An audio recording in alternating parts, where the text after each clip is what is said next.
My mother never came to meet me at Bursley Station when I arrived in the 5 Towns from London. She always had other things to do.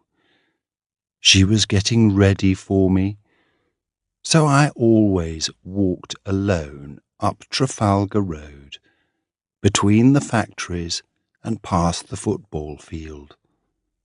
And so tonight I had time to think. I had some very important news for my mother, and I didn't know how to tell her.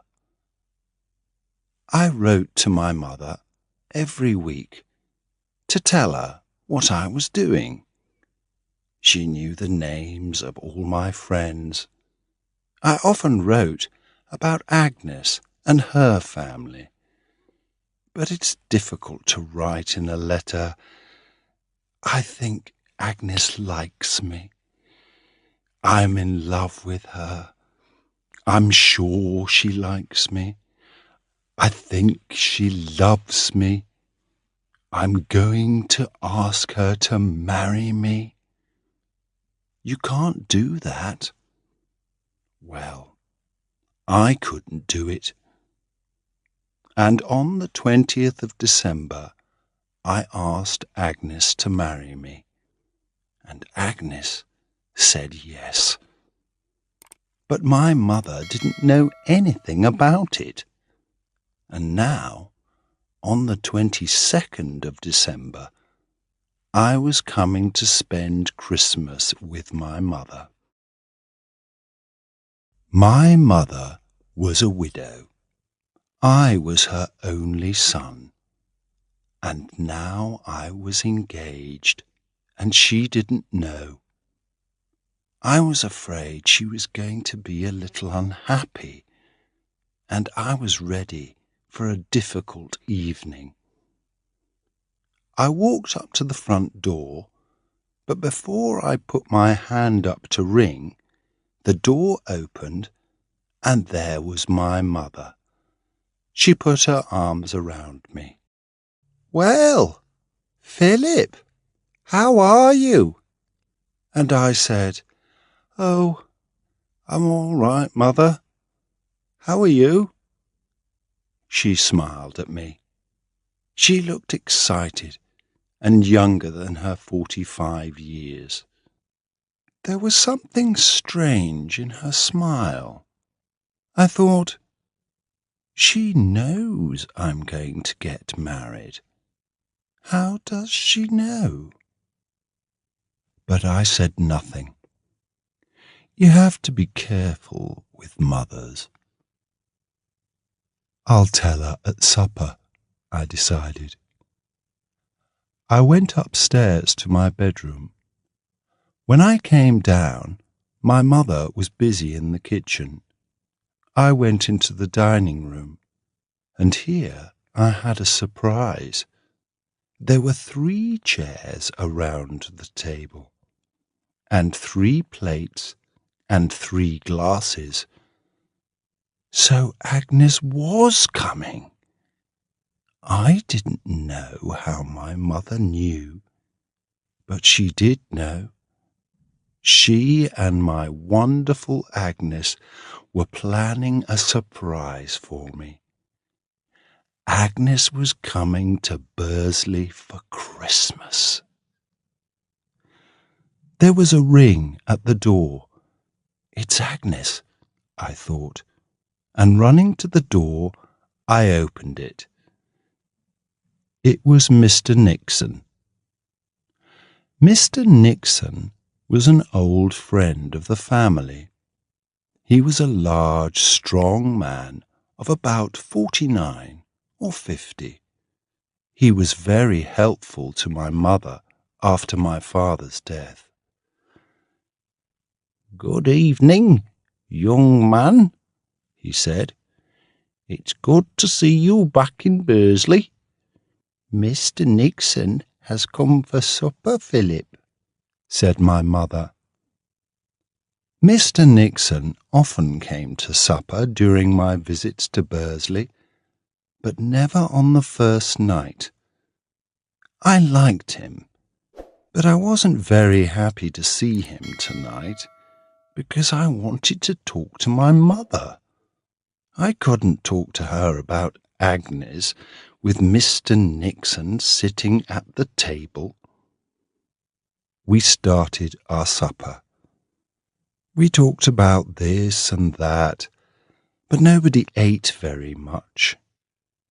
I was thinking about what to say to my mother when Mr. Nixon went home. At the end of the meal, I told my mother that I must go to the post office. I had an important letter to post. "Can't it wait until tomorrow, my pet?" my mother asked. "It can't," I said. My letter, of course, was to Agnes. A letter to Agnes could not wait until tomorrow. I walked over to the dining room door. "A letter? To a lady? Asked Mr. Nixon, laughing. "Yes," I replied. I walked to the post office and posted my letter. When I got back home, I was sorry to see that Mr. Nixon was still there. He was alone in the sitting room, smoking. "Where's Mother?" I asked. "She's just gone out of the room," he said. "Come and sit down. Have a cigarette. I'd like to talk to you, Philip." I took a cigarette and sat down. I hoped the talk was not going to be a long one. "Well, my boy," he said, "would you like me as a stepfather?" For a second, I could not move or speak. "What?" I said. "You mean you and my mother?" "Yes, my boy, I do. I asked her yesterday, and she said yes. I've wanted to ask her for a long time. I think she knew that." "Did she tell you in her letters?" "No. It's difficult to write in a letter, of course. She couldn't really write, 'My dear Philip, an old friend, Mr. Nixon, is falling in love with me, and I think I'm falling in love with him. I think he'll ask me to marry him soon.' I don't think your mother could write that, could she?" I laughed. "Shake hands," I said. "This is wonderful news." After a moment, my mother came in, a little red in the face. "The boy's very happy, Sarah," said Mr. Nixon. I said nothing about my own plans that evening. It was something new to me that my mother could fall in love, and that a man could fall in love with her. It was something new to me that she was lonely in our old house, and that perhaps she wanted a new life. Perhaps, like all sons, I thought only about myself and my life. So I decided to say nothing about my news, and that evening my mother came first for me. I could tell her about Agnes tomorrow. We live and learn.